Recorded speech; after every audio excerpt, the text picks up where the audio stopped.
জাতীয় প্রয়োজনেই বগুড়ার উন্নয়নের দিকে, যথাযথ উন্নয়নের দিকে আমাদের সজাগ দৃষ্টি থাকবে।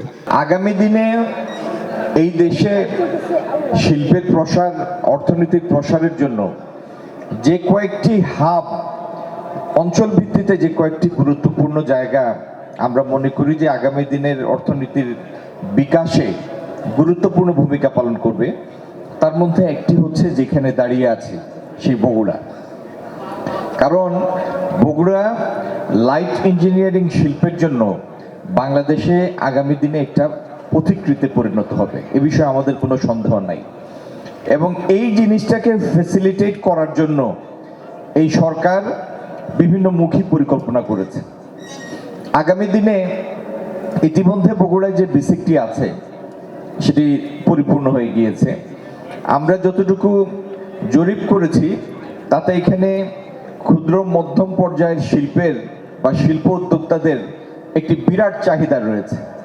তো সেই চাহিদাকে প্রতি লক্ষ্য রেখে আগামী দিনে আমরা প্রায় 400 একরের একটি বেসিক শিল্প পার্ক করার পরিকল্পনা করছি এবং আমরা চেষ্টা করব এই শীতে সেই প্রকল্পের কাজটি শুরু করার জন্য। বাংলাদেশে আমার আগে মাননীয় সংসদ সদস্যদের কেউ কেউ বলে গিয়েছেন যে এই দেশে ডাবল ডিজিটের সুদে ঋণ নিয়ে কোনো শিল্প প্রতিষ্ঠান বা ব্যবসা সফল করার সুযোগ নাই। এই কথাটার সাথে কারোরই দ্বিমত নাই। আপনি যে পণ্য উৎপাদন করবেন সেটি প্রতিযোগিতামূলক হতে হবে, কম্পিটিটিভ হতে হবে। আর কম্পিটিটিভ হতে গেলে দুই উপায়ে আপনি কস্ট কমাবেন। একটা হলো উৎপাদনশীলতা বৃদ্ধি, এফিসিয়েন্সিটা হাই হবে, প্রোডাক্টিভিটি বেশি হবে যাতে ইউনিট প্রতি খরচ কমে আসে। আর দ্বিতীয় হলো যেটি ঋণ করবেন তার কস্ট অফ ফান্ড কম হবে। এই দুই উপায়ে পণ্যের মূল্য কমিয়ে আনা যায়, প্রতিযোগিতামূলক করা যায়, ভোক্তাদের জন্য সাশ্রয়ী করা যায়। তো এটি নিয়েও আমরা কাজ করছি। আগামী দিনে যেন জ্বালানির সহজলভ্যতা থাকে, গ্যাস সংযোগ সহজলভ্য হয়, বিদ্যুৎ সহজলভ্য হয় এবং কস্ট অফ ফান্ড যেন কমে আসে, সেটি নিয়ে আমরা কাজ করছি। আর বিসিকে যারা শিল্প প্রকল্প করবেন তারা ক্রেডিট হোলসেলিং এর আমাদের একটা স্কিম আছে, সেই স্কিমের অধীনে যেন 6-7% সুদে ঋণ পেতে পারেন সেটির ব্যবস্থা ইনশাল্লাহ হবে। এবং আরে ভাই তালি দিলে মন খুলে দেন, এই 4টা-5টা করে দিচ্ছেন কেন?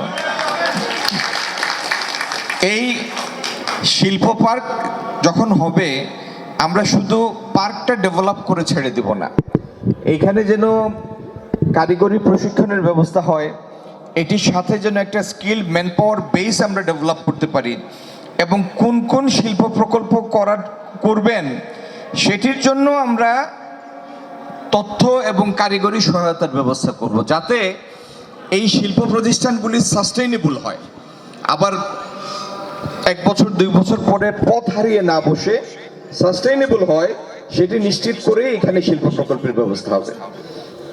যোগাযোগ, রেল যোগাযোগ, সড়ক যোগাযোগের বিষয়ে আমার আগে মাননীয় মন্ত্রীরা বিস্তারিত বলেছেন, আমার আর নতুন করে কিছু যোগ করার নাই। এই বগুড়া যে যাই বলুক, সারা দেশের যারা বাংলাদেশের জাতীয়তাবাদী দল করেন শুধু তারা না, এই দেশের কোটি কোটি মানুষ যারা শহীদ রাষ্ট্রপতি জিয়াউর রহমানকে ভালোবাসেন, বেগম খালেদা জিয়াকে ভালোবাসেন এবং আমাদের বর্তমান প্রধানমন্ত্রীর প্রতি যাদের ভালোবাসা আছে, এদের সবার কাছেই বগুড়া একটা আবেগের কেন্দ্র। কারণ এই মাটিতে সাথে শহীদ রাষ্ট্রপতি জিয়াউর রহমানের স্মৃতি জড়িত। তো বগুড়ার উন্নয়ন বিএনপির প্রতিটা নেতাকর্মীর জন্যই একটা আবেগের বিষয়। আর আমার মাননীয় মন্ত্রী রবিউল আলম সাহেব যেটি বলেছেন, জাতীয় প্রয়োজনেই বগুড়ার উন্নয়নের দিকে, যথাযথ উন্নয়নের দিকে আমাদের সজাগ দৃষ্টি থাকবে।